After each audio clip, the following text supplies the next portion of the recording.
ये वाला चल रहा है, ये वाला चल रहा है, कौन सा वाला, या ये उसका है? ये कैमरे में।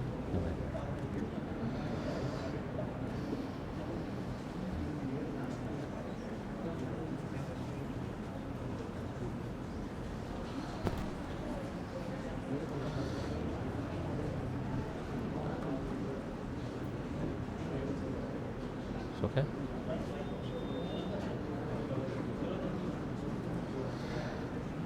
Assalamu alaikum wa rahmatullah.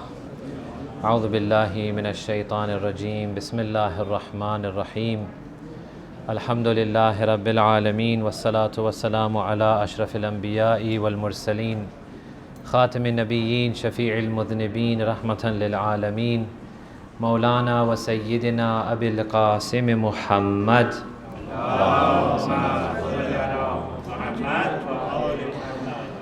وعلى آله الطيبين الطاهرين لا سيما بقية الله في الأرض أرواحنا له الفداء ولعنة الله على أعدائهم أجمعين من الآن إلى قيام يوم الدين. أما بعد فقد قال مولانا الإمام علي بن موسى الرضا عليه الصلاة والسلام اللهم صل على محمد وعلى محمد Ya Abdal Azim, abligh anni awliya'i as-salam. Respected elders, brothers, sisters, it's an honor once again to be amongst you for these ayyam of Muharram, these nights and days of Muharram al-Haram. And tonight we are starting, it could be the first night, it could be tomorrow is the first night, we don't know yet. Alhamdulillah, after 3 years, we are getting together properly, I believe, after the COVID came in between and disrupted things. Salawat ala Muhammad wa ala Muhammad.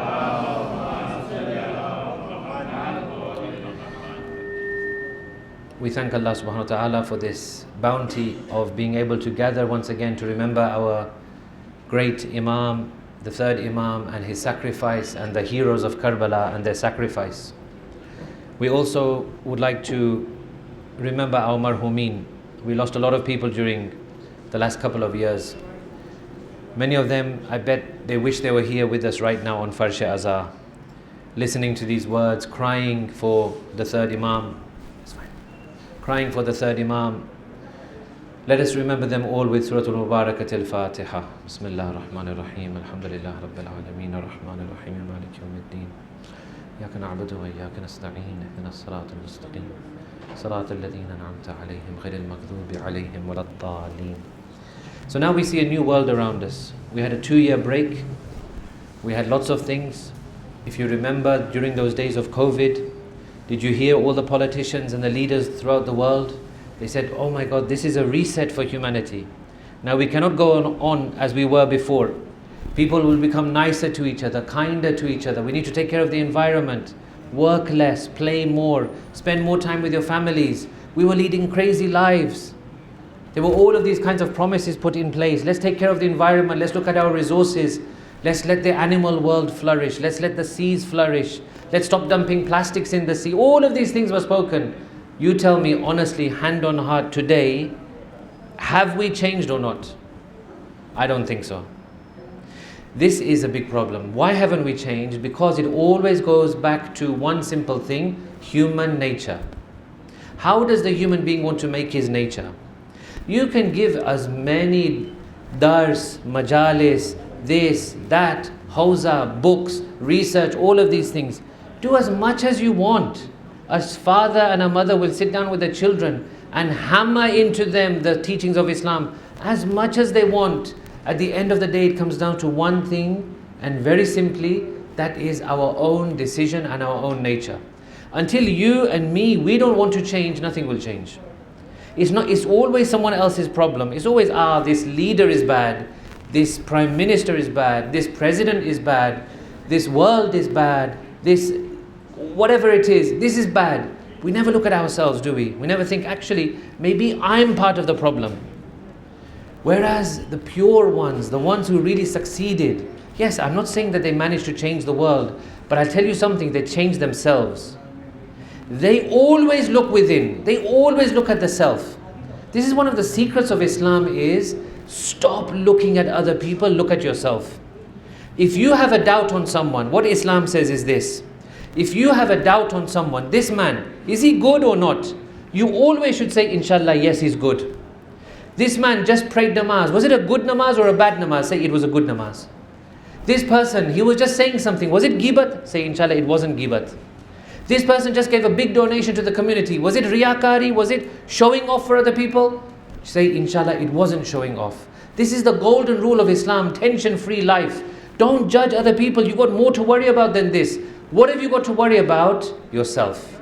Now let's turn the tables. When it comes to yourself, when you ask yourself, I just prayed my namaz. Was it a good namaz or not? Say, it wasn't a good namaz. Next time you better do better. I just gave 50,000, for example, $50,000 into charity. Was it enough? Say, no, next time I'll give 60. I should have given more. Today I've done X, Y, Z. Was it good? Were they good a'mal? Say, no, they weren't.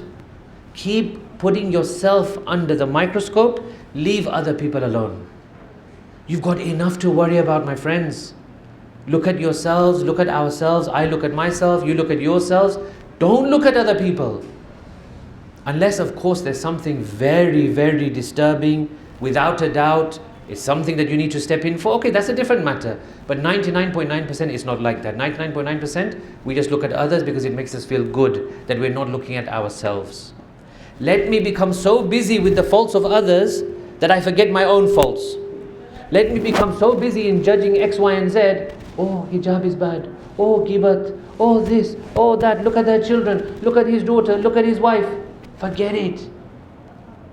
Look at yourselves first and foremost. So, if one thing that COVID has taught us is this, in my opinion, if one thing it has taught me is this, I'm telling you, human nature is very difficult to change. All the things we said, greed must stop, empathy must increase, sympathy must increase, compassion must increase, let's be more merciful to each other. Where is that today? As soon as this pocket becomes empty, it all reverses back. When your pocket gets hit, you'll reverse back. Why? Because this is where your love is. This is where your love is. Your own selfish things that are going on in your life, that's where your true love is. If your true love is not towards your fellow man, then you can't expect, no matter what happens, COVID happens or even worse than COVID happens, and believe me, bad things are coming, I think. They're predicting every 10 years one pandemic from now on. This is what the scientists are saying. Every 10 years expect a similar type of COVID pandemic. So these things are going to increase. We need to keep the microscope on ourselves. So during these lectures, we'll be looking at a number of areas. I think you have the list of lectures in front of you. There'll be some relating to spirituality, there'll be some relating to the self, but a lot of focus in this Ashra Muharram is going to be on Haqqun Nas, the rights of other people. We have two rights in Islam. One is the right of Allah subhanahu wa ta'ala, Haqqullah, or Huququllah, both are correct. Haqq, single, Huquq, plural. Haqqullah is all your namazes, your ibadats, your homes, your amr bil ma'ruf. These are all Haqqullah. Then you have Haqqun Nas. Now look at the word here. What is it? Haqq. What does it mean? Haqq? Right. Yeah? R-I-G-H-T, right. Is a right optional? When you have a right on someone, I have a right on you, you have a right on me. Can a right ever be optional? It's never optional, it's always binding. Haqqun Nas is binding. It's not an option. It's not like, okay, I feel like doing Haqqun Nas, I'll do it. Or today I'll do it, tomorrow I won't do it. It's binding. It's your mu'min brothers, sisters right upon you that you have to do this for them. There is no option here. So a lot of what we're going to discuss is going to be Haqqun Nas. Salawat ala Muhammad wa ali Muhammad. Wa radika salawat ala Muhammad wa ali Muhammad.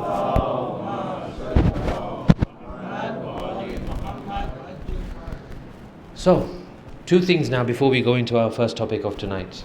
The first thing is that we have a tendency in the community, and I put myself in this category as well, Whenever we hear something new, or whenever we hear something which is uncomfortable, and it pushes me away from my comfort zone, and it makes me challenge myself a bit more, immediately I will attack. Human beings are like this.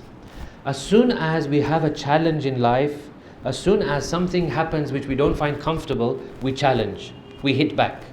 So the first thing that happens is, for example, people will say, this is the first time I'm hearing this. All these years I've been coming to Majalis, this is the first time I'm hearing about this. Or they'll say, the Maulanas don't speak about this. Blame it on the Maulanas. Always the best person to blame it on is the Maulana. The Maulanas don't tell us this. The Maulanas have hidden this from us. Why don't they speak about this more? This is the first thing that tends to happen in the community. This is really, really wrong. This should not happen. This is another trick of your mind, your soul, shaitan, all together are pushing you towards blaming someone else. Not wanting to take responsibility for yourself. Blame it on the Maulana, blame it on the Jamaat, blame it on the president, blame it on whoever you want. But don't blame it on yourself. You are very clean. You are very good. Don't ever look at yourself, because if that happens, you become very uncomfortable, and no one wants to be uncomfortable. So the first thing we do is we blame other people.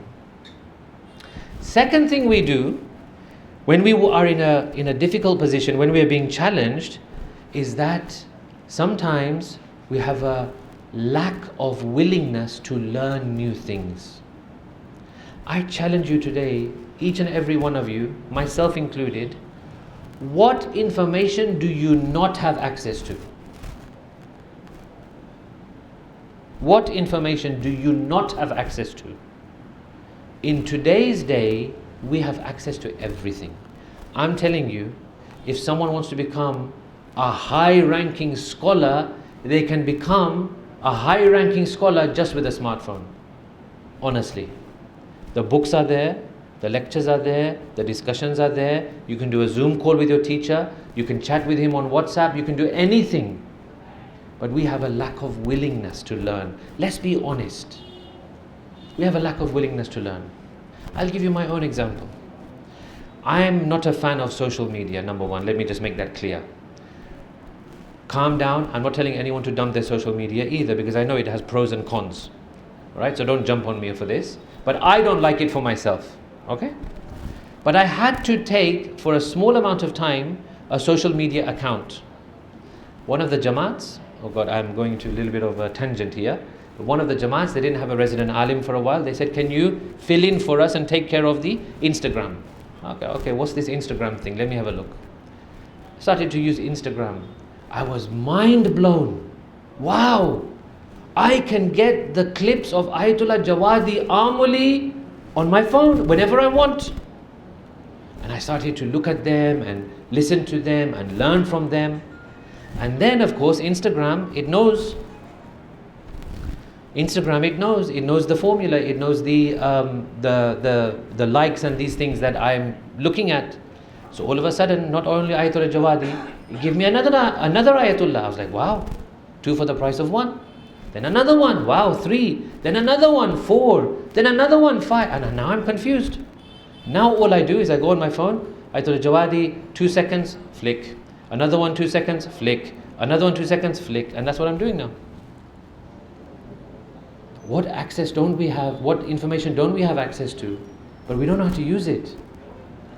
Right now you can search any topic, anytime, anywhere, wherever you are, you can become almost an expert in that topic. But we don't have a willingness. We don't have that discipline of sitting down. And then we blame other people. My parents should have told me. Madrasa should have told me. Jamaat should have told me. Maulana should have told me. No. It's your fault. So at the end of these lectures, my responsibility will be to provide you with information. Some of it will be motivational, some of it will hopefully be informative. But to act on it or not act on it, that's your problem. You can't blame anyone else.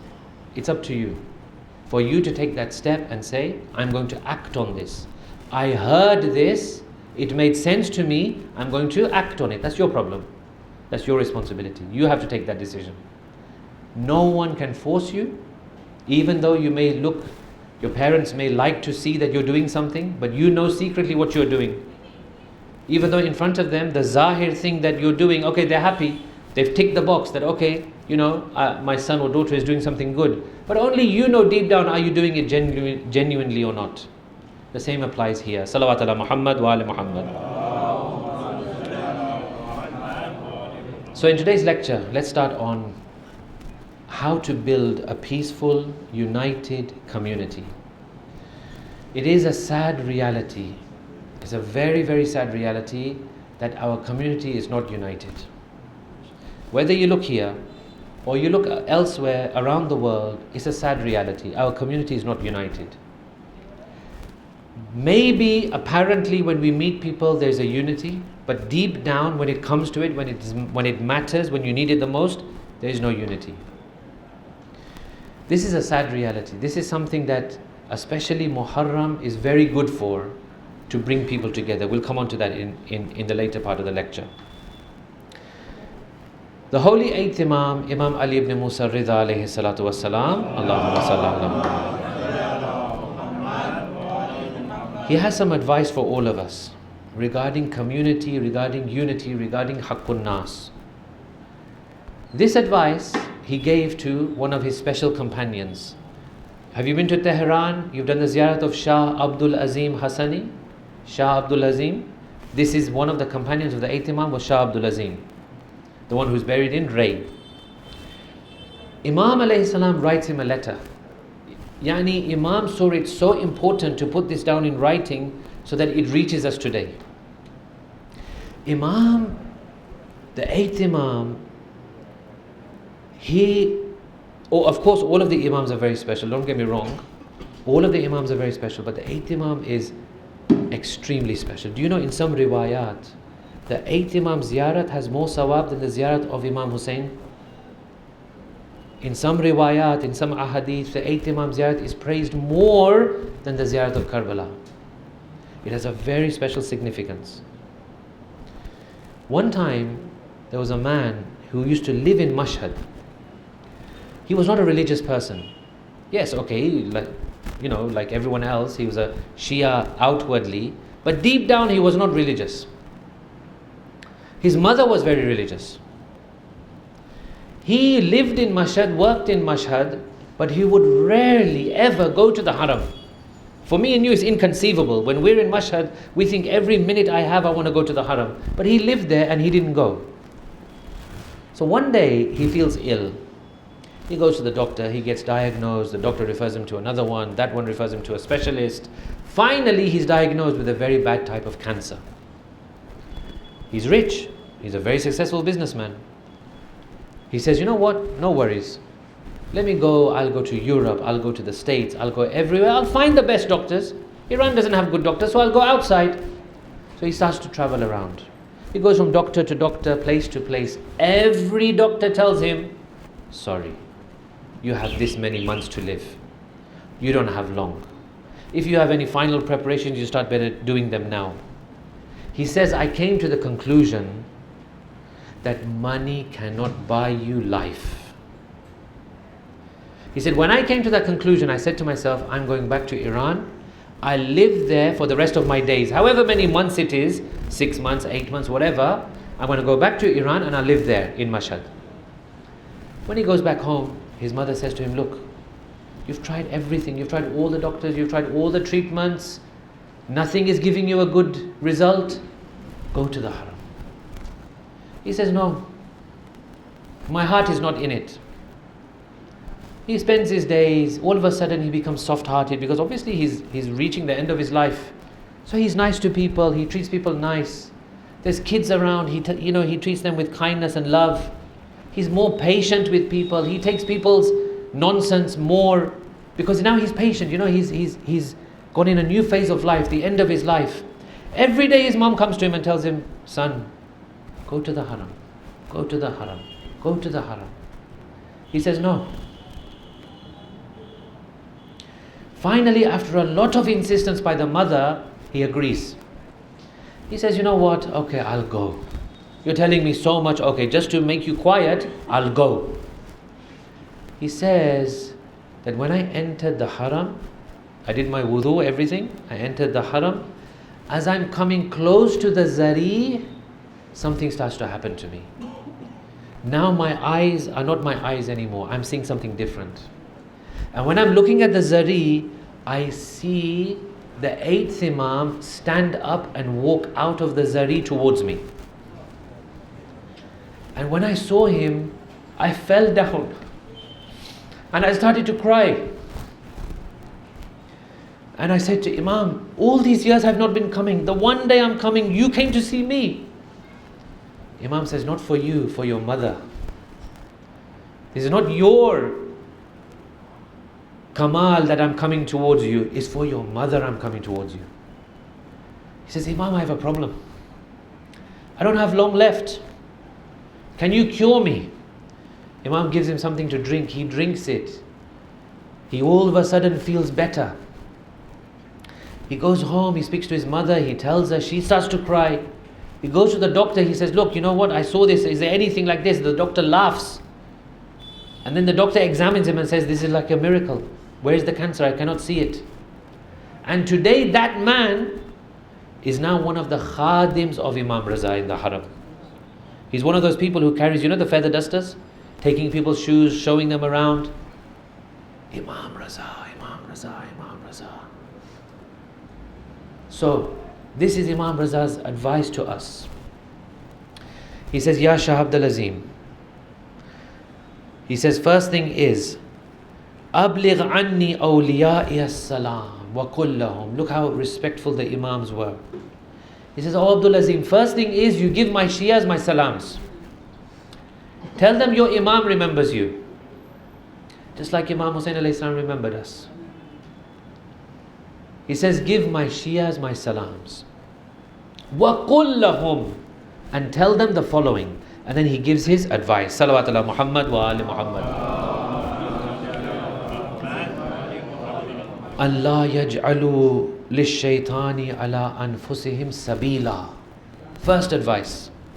Tell my Shias not to allow shaitan a path to them. Look at the words very carefully. Tell my Shias, do not allow shaitan a path, a road to you. Sabil is road, fi sabilillah, in the way of Allah, in the path of Allah. Now what does this mean? This means that sometimes we talk about taqwa, right? Taqwa means to stay away from sins. There's another thing as well. Have you heard of the term wara'? Wara'. Taqwa, wara', sometimes we get them confused. We think it's the same thing. It's not the same thing. Wara' is something else. Wara' becomes before taqwa. So for example, right now, let's say I'm in a group of friends and there's ghibat going on. And I stand up and I leave. That's called taqwa. Because I saw a sin happening and I took myself away from it. That's taqwa, right? Wara' is what? Wara' is to think that this group of friends of mine, they're always doing ghibat. So why would I go to the gathering when I know that ghibat is going to take place? Instead of hearing those first few words of ghibat, wara' says, don't even go there. There's a place I know that if I go there, I'll end up listening to music. Taqwa, if you operate on taqwa, you'll go there, then you'll leave. If you operate on wara', you won't even go there. Here, Imam Reza alayhi salam is saying that don't even go to the places where there's a risk of something bad happening. Don't allow shaitan a way into you. Some people, they get affected when, for example, they have family issues. So don't put yourself in that position where the family issues will affect you, then you'll sin. Some people get affected by other issues. So you have to be very clever in this. Imam Reza alayhi salam is saying, don't even put yourself in a position where shaitan has access to you. Cut off his access first and foremost. Secondly, وَمُرْهُمْ بِالصِّدْقِ فِي الْحَدِيثِ. Order them to be truthful in their speech. وَأَدَاءِ الْأَمَانَةِ. And to be good with the trust. Someone has trusted you with something. Amanat is a trust. Amanat, someone has given you an amanat, you're expected, it's wajib upon you to safeguard it. If you don't want to safeguard it, then don't accept it. Honestly, I'm telling you this. If you don't want to safeguard it, then don't accept it. Tell him, sorry, bhai, I can't do it. Don't give it to me. Now within amanat, what is there? Someone give me an example of an amanat. Give me an example. Any amanat, what would someone keep with you to safeguard? Money. Doc. Secret. Documents, secret documents. What else? Property. You're saying all the usual ones. The one we make the biggest khayanat in, you're not saying it. Secrets. Bhai, I'm telling you something, don't tell anyone. You say, yeah, I won't tell anyone. Then you go to the next person and you say, look, I heard this, now don't tell anyone, but I'm telling you. Then he says, okay, I won't tell anyone. Then he'll tell the next guy, he'll say, listen, I heard this is strictly confidential. Don't tell anyone else, but I'm just telling you. And now the whole community knows. The thing that I wanted to remain very secret, now the whole community knows. Because everyone thinks that the next person to tell is okay. Let me ask you a question. I give you a secret information. I tell you don't tell anyone. Are you allowed to tell your spouse? Not allowed. But that's the first thing we do. We tell our spouses and we think that doesn't count. It counts. Ghibat counts. Revealing people's secrets count in front of even spouse.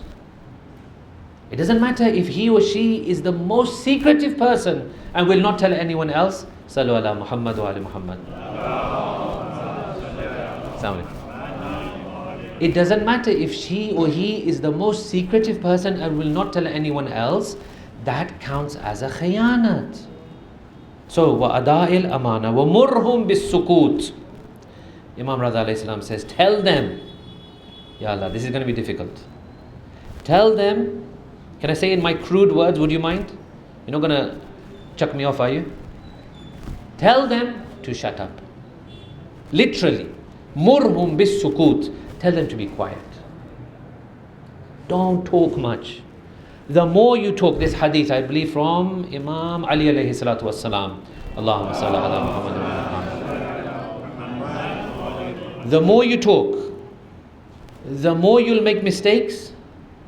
The more you make mistakes, the more your heart will become hard. I'm telling you, you show me one way, one philosophy or culture or religion which is interested in spirituality, I guarantee you they will have a teaching on silence. They all talk about this, no matter what deen, what religion it is, whether it's Abrahamic or not, they will all have a teaching on silence. وَمُرْهُمْ بِالسُّكُوتِ وَتَرْكِ الْجِدَالِ. And tell them, for God's sake, to stop arguing with one another. It's like this, no it's like this, no it's like this, no it's like this, no it's like... Why? What is the thing about jidal?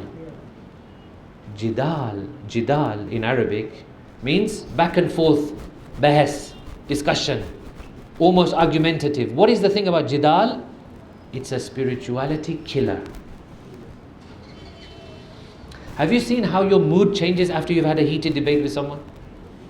Have you seen how you're a bit disturbed afterwards? Have you seen how your mind is now playing on you? He said this, and then I said that, and then he said that, but I should have said this, but then he said this. Why? It's a spirituality killer. This is why in Quran, what does it say? وَلَا جِدَالَ فِي الْحَجِّ. There's not allowed to engage in this kind of argumentation during Hajj. Because Hajj is a spiritual time. You engage in this kind of thing, it'll kill your spirituality. وَتَرْكِ الْجِدَالِ فِي مَا لَا يَعْنِيهِمْ. On those things which are not important. Okay, if it's something important, we understand. It's not that you can just stop arguing about everything. Some things are very important, especially deen. To stand and defend the deen is very important. Tomorrow someone attacks your religion and tells you about your imams and starts to abuse them. What are you going to do? You're going to say, sorry brother, I'm not allowed to be argumentative. No. You strike back and you tell them, excuse me, this is my deen and these are my dalil, these are my proofs. فَأْتُوا بُرْهَانَكُمْ إِن كُنْتُمْ صَادِقِينَ. Now you bring your proof if you're truthful. That's fine. But on these silly matters, daily matters, worldly matters, Ya Allah, to go into this jidal and go into this rows and argumentation is a spirituality killer.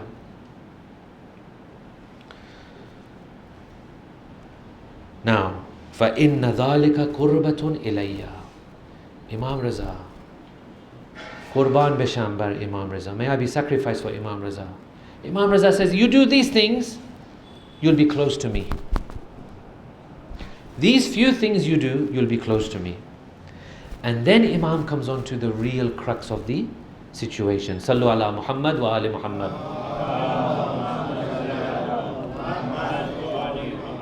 Now listen to this. Imam comes on to the main thing. وَلَا يَشْغَلُوا أَنفُسَهُمْ بِتَمْزِيكِ بَعْضِهِمْ بَعْضًا.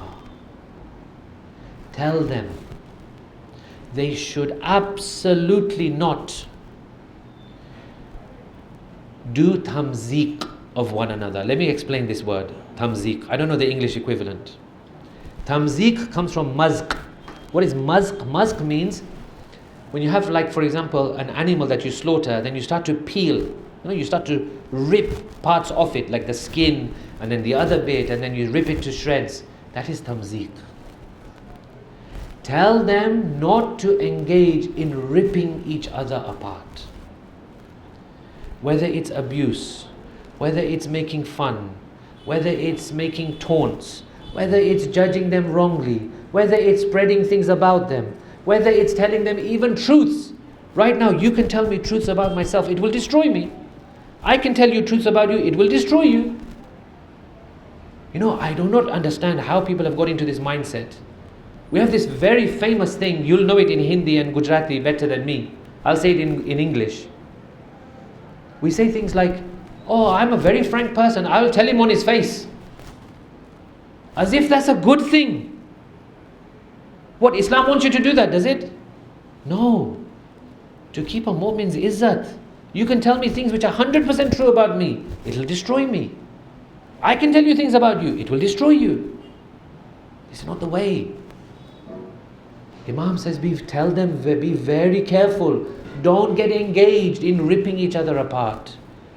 Don't get engaged. Why do we have such a fragmented, disunited community? Because right now on your face I'm sweet and behind your back I'm saying all sorts. Right now in front of you, I don't have the himmat and the guts to say what I really think. Behind the back I'm saying all sorts. Right now you're a leader of the community. I know it's the most worst person to lead the community. But behind your back I don't have the guts. In front of you I don't have the guts. Behind your back I have a lot of guts. And we expect to be united. And we think this is the way of Imam Hussein. And we think Imam Hussein Islam will come in my grave and forgive all my sins. With this attitude. I don't think so. There has to be some kind of match between you and me and what Imam Hussein stood for. Imam Hussein. One thing I'll tell you about Imam Hussein. How merciful was he? Ya Allah. My Ustad says, if you want to know the forgiveness of Allah, then look at the forgiveness of Imam Hussein. This is going to be repeated again on fourth night when we discuss Janab-e-Hur, but very quickly. Janab-e-Hur comes to Abu Abdullah with his hands tied and says, Hussein, because of me you are here. What does Abu Abdullah say to him? He says, Irfa ra'saka ya Shaykh. Why are you putting your head down like this as if you're ashamed? Lift your head up, O Shaykh. Wala yashghalu. Tell them not to engage in tamzeek of one another, to make fun of one another, to hurt one another, to rip each other to shreds. Abaru of mu'min, the izzat of a mu'min is more dear to Allah than what? Than the Kaaba itself. Hadith. The izzat of a mu'min is more dear to Allah than the Kaaba itself. Then Imam gives his final. Ya Allah, may Allah forgive us. May our Imams be happy with us. I'm not sure. Imam gives his final thing. This, you might not be able to sleep tonight when I tell you this. When I read it, I can't sleep. Sallu ala Muhammad wa ala Muhammad.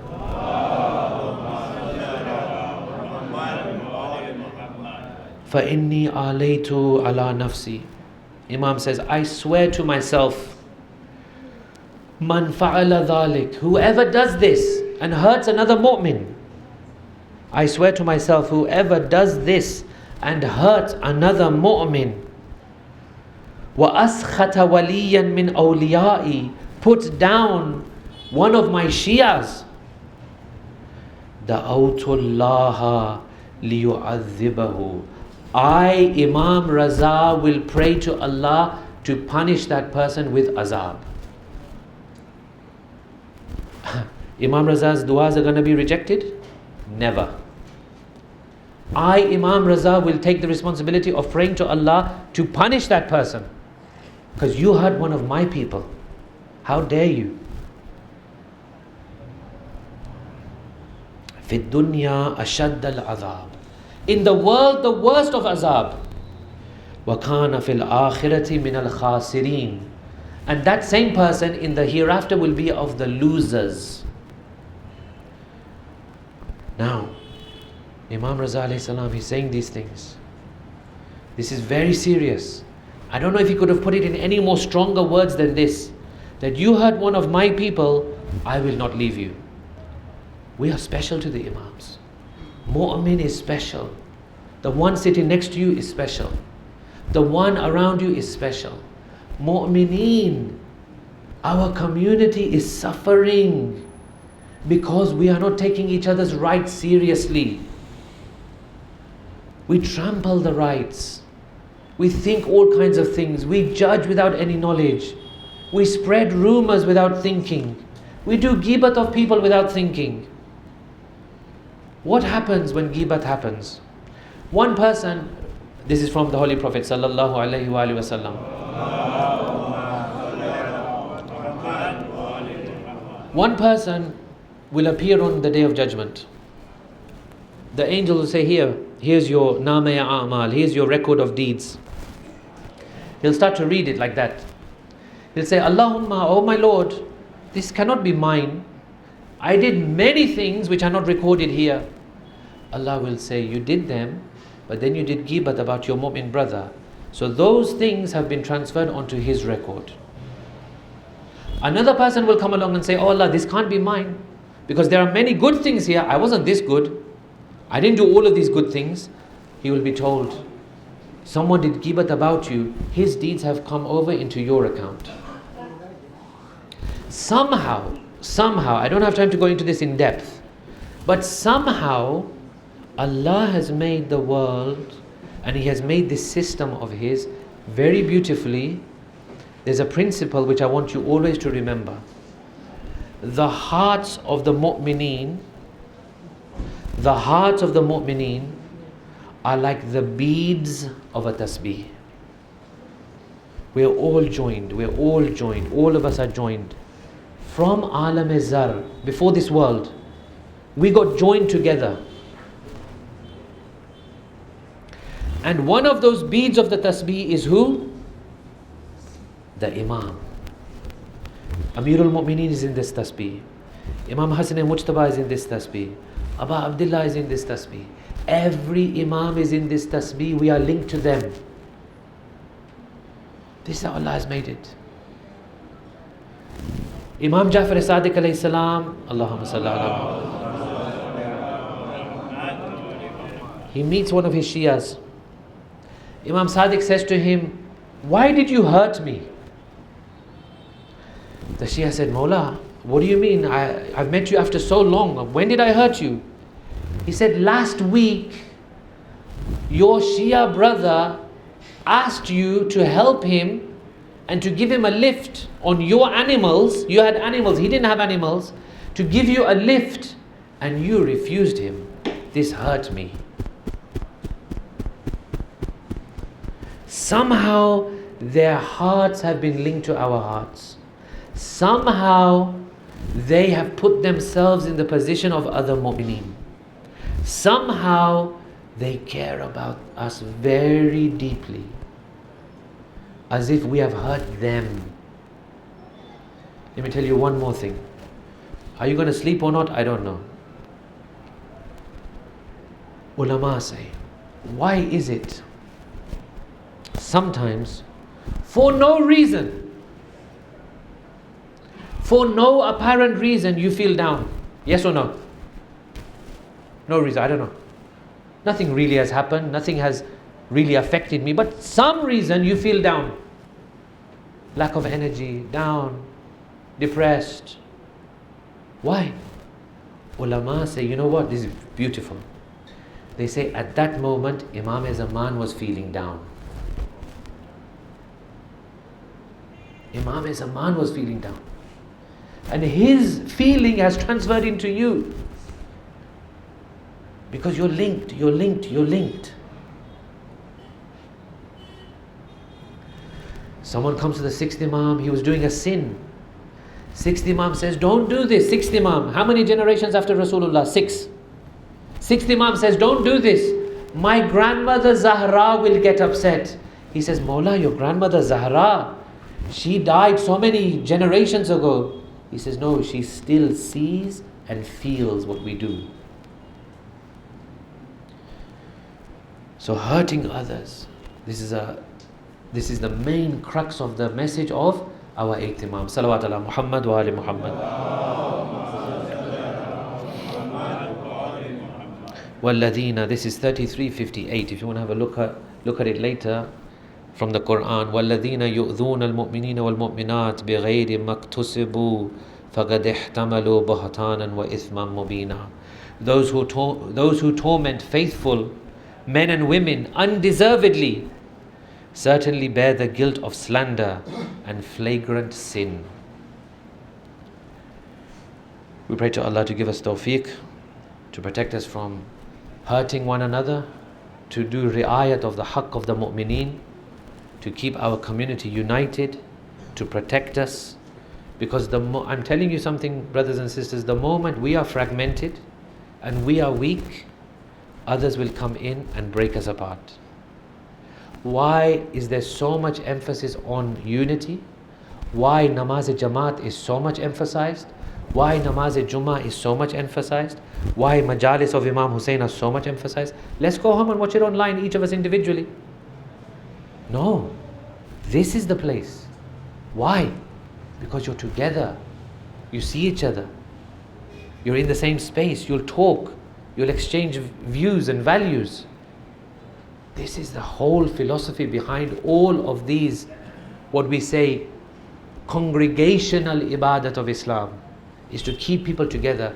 Why namaz-e-Eid all together? So much emphasized. Why the other Eid all together? Why the majalis all together? Why the happy times all together? Because of this reason, that you are meant to look at each other and say, you know what, he's part of the same family of wilayat. I share with him nothing else. Maybe I don't share anything else, but I share with him wilayat. Why when you go to Karbala on Arba'een, you're willing to put everything aside and walk with those millions of people? You don't know them, you'll never see them again, but you'll be so nice to them. Why? Wilayat. So how come that same spirit of wilayat doesn't transfer when we come home to this community? How come it doesn't transfer when we go to our home communities? Why does it transfer to strangers and not those who are maybe even our relatives? Maybe even we are linked through some other way. Why? Does it make sense? It doesn't make sense to me. I struggle with this. I go to Iraq, I go to Iran, wow, subhanallah, this, that, all of us Shias, wow, amazing. And come back home and the Shias in my own backyard and I ignore them. Doesn't make sense to me. Salawat ala Muhammad wa ali Muhammad. Khob, we had some more points, but maybe on one of the other nights we will touch upon them. Again, we are staying with the theme of our 8th Imam. 8th Imam has a beautiful hadith which he narrates to one of his companions called Rayyan ibn Shabib. Very beautiful. If you have a chance, go and have a look at it. If you can't find it, tell me, I'll send it to you. Rayyan ibn Shabib, Imam Reza alayhi salam speaks to him in length. And he tells him a number of things. He says, Rayyan, you are far from Karbala. You are far from the time of Karbala. Do you wish you were with Imam Hussein? Rayyan says, yes, obviously. I wish I was with him. He says, every time you want to join in the sawab of the shuhada of Karbala, you need to say one sentence. Ya laytani kuntu ma'ahum fa'afuza fawzan azima. Say this one sentence, and Allah will write you amongst the shuhada of Karbala. This means, Ya laytani, if only I was there with them, I would have achieved the same amazing achievement as they achieved. This is your hope, your dream, your wish, your tamanna in your heart. Allah will reward you for it. And then he says, Ibn Shabib,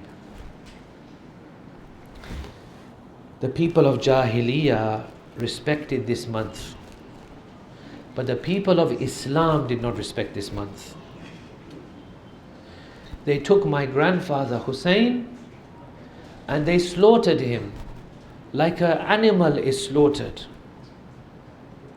He says, Ibn Shabib, in kunta bakiyan li shay'in, O son of Shabib, if you are ever to cry on anything, then let it be the tears on Hussein ibn Ali. Those tears will get your sins forgiven. Those tears will get you into heaven. Be happy when we are happy. Be sad when we are sad. Brothers and sisters, tonight is the night of sadness. Tonight is the night when we are able to say, Oh Fatima, we are with you in your sadness. What joins us to Imam Hussein? There is nothing between us and Imam Hussein. He's not from the same culture, he's not from the same lineage, he's not our family. His mother joins us to him. Fatima Zahra joins us to him. All of the Anbiya of Allah cried on Aba Abdullah. Adam cried on Aba Abdullah. Noah cried on Aba Abdullah. Ibrahim cried upon Aba Abdullah. Musa cried upon Aba Abdullah. Rasulullah cried on Aba Abdullah. When Janab Fatima was pregnant with Imam Hussein, she comes to her father. She says, Abata, oh father, something strange is happening with this child. He says, what is it? She says, he speaks to me. Rasulullah says, my daughter, what does he say? She says, Baba, sometimes he says, Anal Gharib.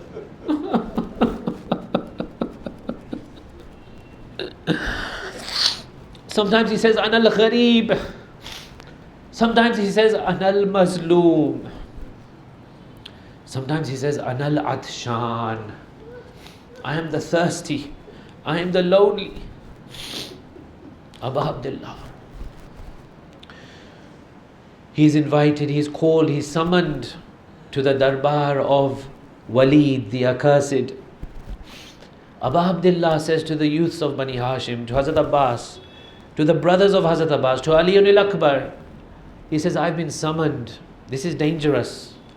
You come with me. They said, of course we will come. They all go. All the youths of the Bani Hashim are accompanying Aba Abdullah. He goes into the court of Walid. Walid says to him, Muawiyah has died, Yazid is the new caliph. Yazid has demanded that you give allegiance. Aba Abdullah says the historical sentence, a man like me can never give allegiance to a man like him. Marwan is there, the snake. Marwan the snake says, do not allow him to leave without paying allegiance. Imam Hussein looks at them. He raises his voice. When he raises his voice, the youths of the Bani Hashim come storming in. Their swords are raised. They surround Imam Hussein and they protect him. Walid says, okay, you go. We will discuss this at another time. When they go home, they reach home. Who is waiting for them? Janab Zainab. Janab Zainab smiles because she sees her brother is back, safe and sound. She welcomes them all. At the back of the queue, who is there? It is Hazrat Abul Fazl. When she sees Hazrat Abbas is crying. She says, Brother Abbas, Hussein is safe. Why do you cry? He says, my sister, I cry because they had the guts and the audacity in my presence to threaten Aba Abdullah. That has made me cry. I say, oh Abbas, if you had been there on the day of Ashura, what you would have done? You would have seen hundreds of arrows in the body of Abu Abdullah. You would have seen tens of spears in the body of Abu Abdullah. You would have seen them sever the blessed head of Hussein and raise it on the spears. Allah la'natullahi al-qawmi al-zalimin.